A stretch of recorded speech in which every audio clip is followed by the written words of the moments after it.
Shalom, bertemu lagi dengan Bu Teni dalam pembelajaran Pendidikan Agama Kristen dan Budi Pekerti untuk kelas 7. Mari kita memulai pembelajaran ini dengan sebuah pujian yang mengawalinya.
Mari kita bersatu di dalam doa.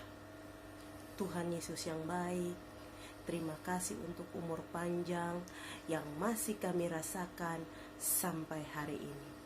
Kiranya Engkau memberkati kami untuk mengikuti pembelajaran ini dengan baik. Berikan hikmat dan kebijaksanaan untuk kami memahami apa rencana Tuhan dalam pembelajaran kami bagi kehidupan kami. Ini doa dan pengharapan kami Tuhan, kami pertaruhkan hanya di dalam nama Tuhan Yesus. Haleluya. Amin.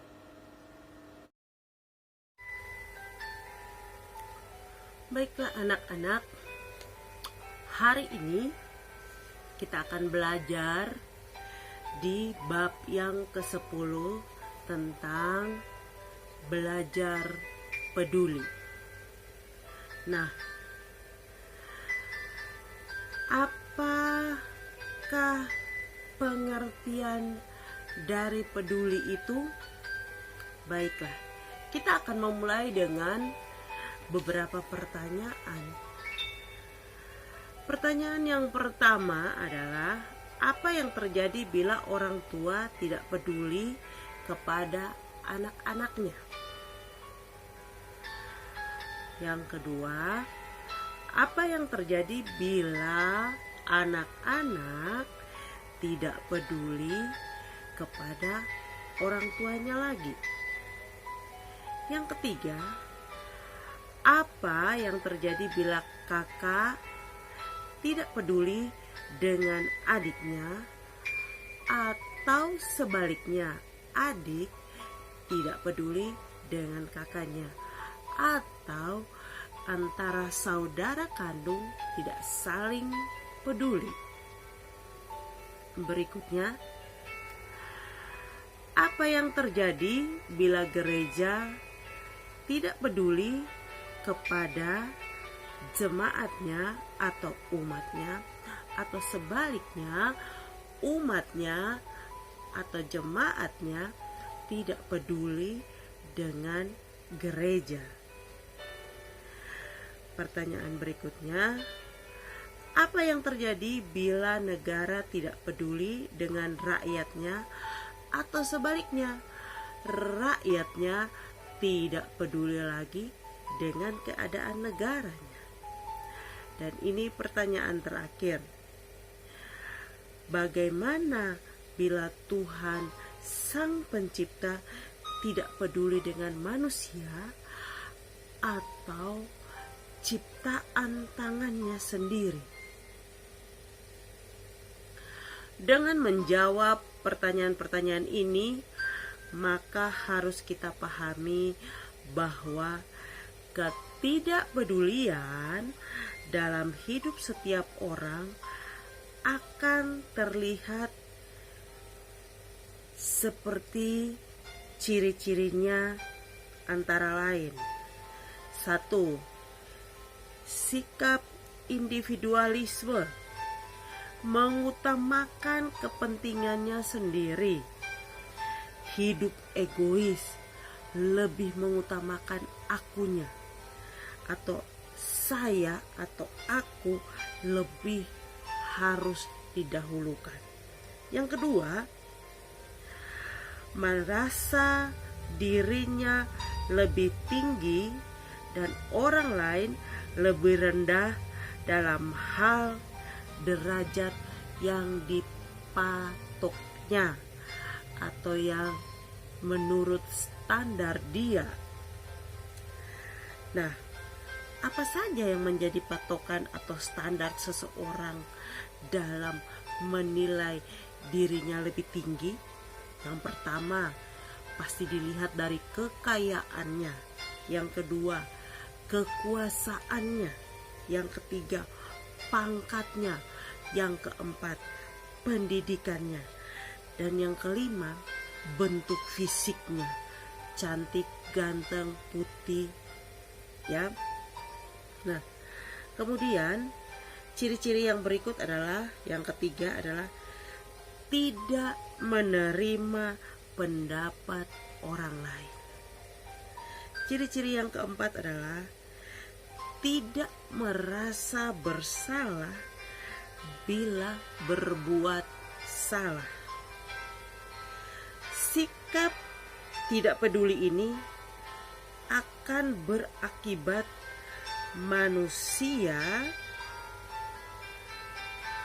yang pertama adalah hidup saling curiga atau hidup saling mencurigai. Yang kedua, manusia akan saling menjatuhkan. Yang keempat, manusia akan saling menguasai. Yang paling buruk adalah manusia akan menjadi musuh bagi sesamanya. Pernahkah kalian mendengar tentang kalimat homo homini lupus, yang artinya bahwa manusia adalah musuh bagi sesamanya? Dan yang terjadi adalah menimbulkan hal-hal seperti ia akan menjadi sumber masalah, selalu pesimis melihat orang lain, menjadi bahan omongan atau bahan guncingan karena sikapnya. Dia akan diacuhkan. Dia tidak bisa bekerja sama dengan orang lain. Bahkan dia akan merusak persaudaraan. Masih banyak hal lain ketika manusia menjadi musuh bagi sesamanya.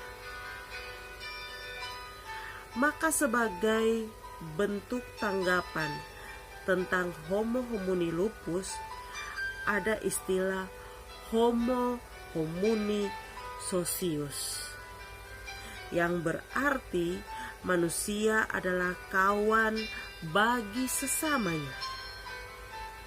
Kalau manusia kawan bagi sesamanya, berarti bahwa hidup manusia itu sebagai kawan haruslah berlandaskan kepada kepedulian. Misalnya, memperhatikan sesamanya yang kesulitan, atau saling membantu dalam kesusahan.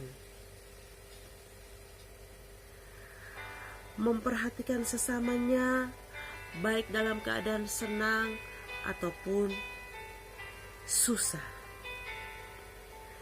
Saling menghibur dalam kedukaan. Ketika manusia dapat menjadi kawan bagi sesamanya, maka kebutuhan sebagai ciptaan Allah yang sempurna dapat diwujudkan dalam hidup saling peduli.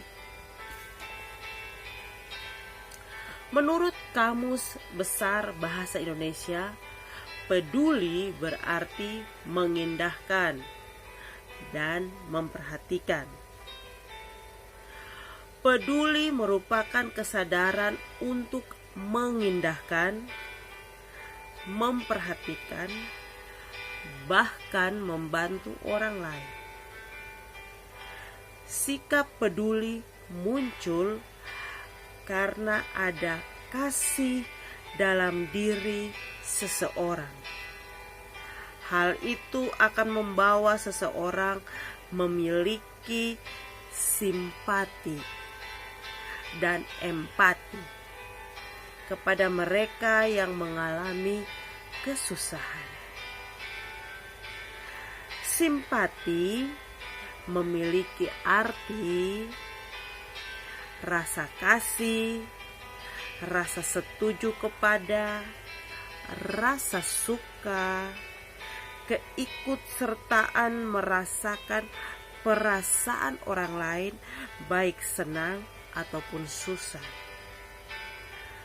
Sedangkan empati memiliki arti keadaan mental yang membuat seseorang merasa atau mengidentifikasi dirinya dalam perasaan atau pikiran yang sama dengan orang atau kelompok lain yang sedang mengalami sesuatu. Anak-anak, dengan demikian perlu kita tahu bahwa sebagai seorang pelajar Kristen sudah sebaiknya atau seyogyanya memiliki sikap peduli,